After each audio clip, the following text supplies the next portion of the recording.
Welcome to our Literacy Live webinar series, Leading a Balanced Reading Assessment System. I'm Laura Adams, Literacy Consultant at the Wisconsin Department of Public Instruction. I'm Barb Novak, the other Literacy Consultant at the Wisconsin Department of Public Instruction. Today's episode focuses on formative assessment. So we know that there is a great deal of discussion around formative assessment, around that topic, so we're just going to delve deeply into that today. This is the graphic that really represents our webinar series as a whole. Throughout the series, we come back to these guiding questions. And in today's webinar, we're really focusing on questions 1 and question 3. In this case, what is formative assessment? And you're going to be doing a great deal of work in coming to a common understanding about what formative assessment means for you, and what you can use that data for, and what you do use that data for. And that's really what makes the assessment formative, is that you use the data to impact teaching and learning immediately. So here are our objectives for today's webinar. We're not going to give you a definition of formative assessment. So as I said, we know that this term is really used quite a bit, especially now, it seems like. But instead of providing you with a single definition, what we're going to do is ask you to come up with your own definition. More evil genius. Yes. You get to do the work and we get to watch. Just the way we like it, right? Just the way all good teaching is. Our other objective is for you to apply your understanding of formative assessment to your balanced assessment system, which means that you identify existing formative assessments that you administer, that you use, and that you consider ways to strengthen your formative assessment system, which might include being systematic about formative assessment. And we'll talk more about what that means. Now would also probably be a good time to tell you that if you have not viewed episode 4, reviewing your balanced assessment system, you might want to do that. We do make some references back to the work that you would have done while viewing episode 4, and I think it would be helpful for you to have that background as you come into this webinar. So I'm so glad that we're talking about formative assessment, because I feel like from the questions and the emails that we get from leaders in the state, and also from the tweets and the blog posts and the articles that we read from throughout the nation, summative assessment has kind of stolen the stage, stolen the thunder of formative assessment. I think we're forgetting about formative assessment. In some places we're not valuing it because it's something that isn't necessarily implemented the same way in every classroom. So there's questions about fidelity, there's questions about the reliability and validity of formative assessment, and I think that those questions and some of those discomforts, and really the fact that we have a giant new summative assessment system that's so different from what we've done in the past, has kind of taken the focus away from formative assessment onto summative assessment. And this webinar is really a chance to bring the emphasis back to formative assessment. So what you see now on the PowerPoint is the Department of Public Instruction's balanced assessment system. It includes formative assessment, benchmark assessment, and summative assessment. Formative assessment is something that happens daily. In most classrooms, it's constantly happening. It's something that provides immediate feedback about next steps that a teacher can take in his or her work, next steps that a student can take in his or her learning. Formative assessment is student-centered.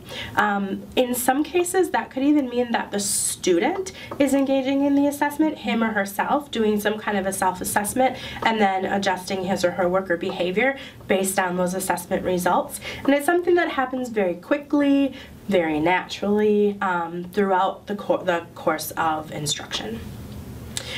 The other place that you see formative assessment happen in guidance from the Department of Public Instruction is within our guiding principles for teaching and learning. Guiding Principle 3 says, purposeful assessment drives instruction and affects learning. And there's two words in there that are really key when we're thinking about formative assessment: purposeful and affects. So it's assessment techniques that are selected really intentionally to help teachers gather information that they can use right away to impact student learning. There is a link in the document that accompanies this webinar that will let you find this particular guiding principle and the research that is important to that principle. So as we said, we are not going to present a single definition of formative assessment to you. Instead, what we're going to do is we're going to present 8 different definitions and descriptions of formative assessment. And your task is going to be to come to a common understanding of what formative assessment means for you in your school, hopefully across your whole district. So in order to do that, as you look at the different 8 definitions and descriptions, we encourage you to use a tool such as the Frayer model, which you see here referenced on your screen, and keep track of what you see in the definitions as common elements of formative assessment. What are the characteristics? What resonates with you in the different definitions and the different descriptions? And what do you see that formative assessment is not, based on the definitions and descriptions? And again, the work here is for you to come to a common understanding of formative assessment that you can then communicate across your staff and come back to, so that everyone has this common understanding. I feel like it's so often that we use terms, we throw terms around without even really having a conversation about, do you mean the same thing that I mean when I say those words? Yeah, and I like that Laura keeps saying develop a common understanding and not a common definition. We're really not meaning this to be like a really extensive wordsmithing kind of session. Read through the definitions, find things that resonate with you, find things you have questions about, choose key terms, and arrive at some kind of a common understanding for the group of people that you work with.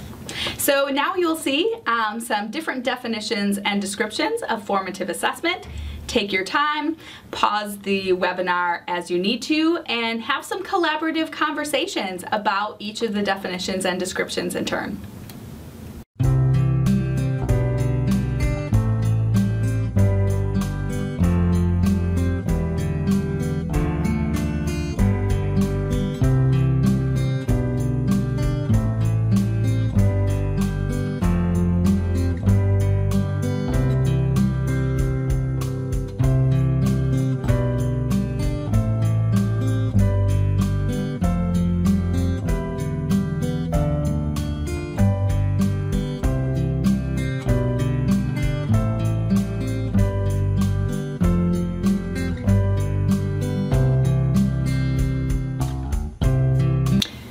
Okay, so now that you've had some time to really develop your common understanding, again, the important work would be to communicate that across your school, across your district. Make sure that you involve everyone who was not necessarily involved in those initial collaborative discussions. Although do find a way to engage all of your school personnel, all of your instructors, in order so that everyone feels some ownership in that common understanding that you'll use in your context. All right, so you've got the common understanding. The next thing we want you to do is to go back to your literacy assessment review. That was part of webinar 4, where you did the literacy assessment review. We want you to go through that literacy assessment review and determine which assessments in there are formative assessments. I'm pretty sure that almost every definition that you looked at included the idea of using the results from the assessment to immediately impact student learning. So as you're looking through your literacy assessment review, those are the kinds of assessments that you're looking for. Where do you see results that you can immediately use to impact student learning? You probably chose some other elements from the definitions to make part of your common understanding. As you're deciding which assessments in your system are formative, go back to your common understanding and make sure that those assessments are reflecting that common understanding. That process will help you see what components of your balanced assessment system are formative assessments. Now, I would guess that there is a lot of formative assessment happening in your classrooms every single day that did not make its way into your literacy assessment review. Things like teachers observing the expressions on kids' faces as they walk into the school, the building, or the classroom in the morning to kind of get a feel for the child's demeanor. Formative assessment. Things like watching how long it takes a student to complete a task. Formative assessment. Those sorts of kind of on-the-spot assessments probably did not make their way into your formative assessment system. So that kind of leads us to the question of how systematic do you want to be about formative assessment? So what you see on your screen now is the Wisconsin RTI Center's definition of what it means to be systematic. Processes, methods, or acting according to a fixed plan that are repeatable and are predictable within the system. So when we ask this question of how systematic do you want to be about formative assessment, what we mean is what elements of formative assessment are part of your fixed plan that are repeatable and predictable within your school system. I think part of the beauty of formative assessment is that an individual educator is able to use his or her expertise to, on the spot, really understand what's happening in their classroom and make an immediate decision to move student learning forward.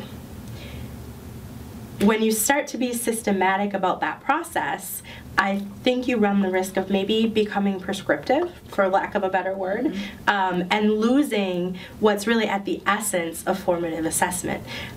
So have some conversations about what does it really mean to be systematic about formative assessment.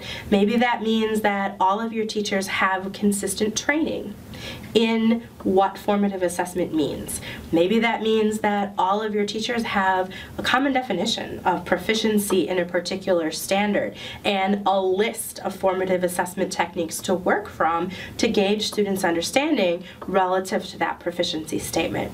Another way that I think you can be systematic about formative assessment is building in time in your schedule and protocols for educators to use to actually discuss the results of formative assessment and make decisions together about how to move forward with those assessment results. Maybe that happens in a coaching relationship, maybe that happens in a grade level team, but I think that's another way to really be systematic, is to develop procedures to be sure that that assessment data is actually being used for something.